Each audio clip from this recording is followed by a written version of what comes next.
In this video, we're going to take a look at the Copy Object tool inside of Autodesk Inventor. Now, Copy Object is a pretty versatile tool.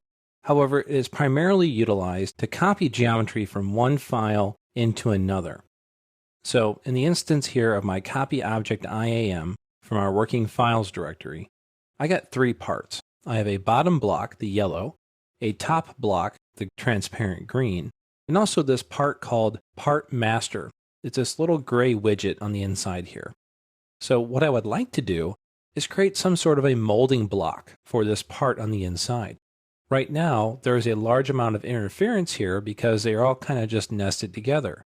In fact, if I take a look on my Inspect tab and do an Analyze Interference check between these parts, choose OK, you can see it's completely red. So there is complete solid geometry here, an enormous amount of overlap. What I would like to do is remove this geometry from the yellow and the green blocks, so I have sort of a core and cavity interaction going on with my design. Now, again, this is one example of Copy Object. You can do multiple other things with it, but in general, it takes geometry from one part to another, or if you're inside of the same part, it would actually copy surfaces that you could utilize for other modeling techniques inside of your individual part design. So we'll take a look at this though first. This is one of the most common ways to do it. And what I'm going to do is start by activating the yellow block. So it's active inside the assembly. I'll go up to my Modify, Expanded Panel, and here I will find Copy Object. Now, when I look at the Copy Object command, I have the ability to select individual faces or the entire body. Now, in this case, it obviously makes sense to grab the entire body. However, if I wanted to grab just 5 or 6 faces and utilize that for something inside my design, I could absolutely do that. So I'm going to choose the entire body. Just use my selection filter here to get the internal piece there. Now for the output, I can have it be a group of repaired geometry. I can have it be a surface body, a composite, which is a group of surfaces together, or I can have it be a solid. So in this case, I'll have it be just a surface, and then the next option allows me to make it associative or not. What that allows me to do is if I take the part master at the assembly level and I move it around a little bit, what will happen is that will carry through down into the design and update my part geometry as well. So we're going to leave that associative here so we can take a look at that interaction. I'll choose OK. You can see it copies in a surface body into my yellow block. I'm going to choose a right click and choose Finish Edit.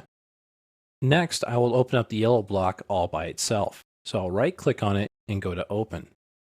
Here you can see the surface body inside of my yellow block. Now, how do I get that removed out of there? Well, we can use a couple different tools in order to do this, but the most common one is the Sculpt tool. And Sculpt is found on our Surface panel. So I'll quickly turn that on here. We have a little down arrow there we can grab surface from. We have Sculpt that's nested here with the Patch command. Select your surface and the Cut operation, and then OK. You can see it removes that surface body from my block. Now if I go back over to the IAM, which is still open in memory, and I start changing the location of this. So here I have a few constraints under Part Master. Here I have Mate 1, which controls the direction and the certain plane here that I have for the part. If I change that to 0, you can see that updates and it actually goes back a little bit further. If I change this from 18 to 20, you can see that it actually overhangs my block and I don't really want that. So let me move that back to 18. And we'll just keep this moved over that 2 inches. Now, when I go back over to my bottom block, you can see it also has automatically shifted and updated because it was open in memory and it didn't even require an update from my geometry. This is one of the most common tasks for Copy Object.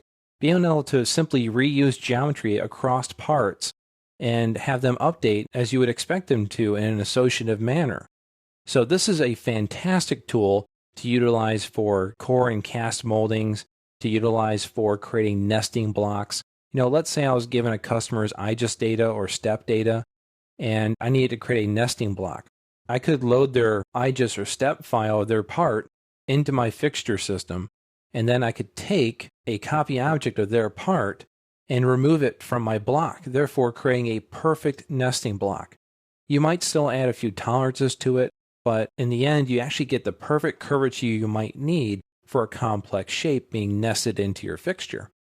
So this is, again, a fantastic look at the Copy Object tool inside of Autodesk Inventor.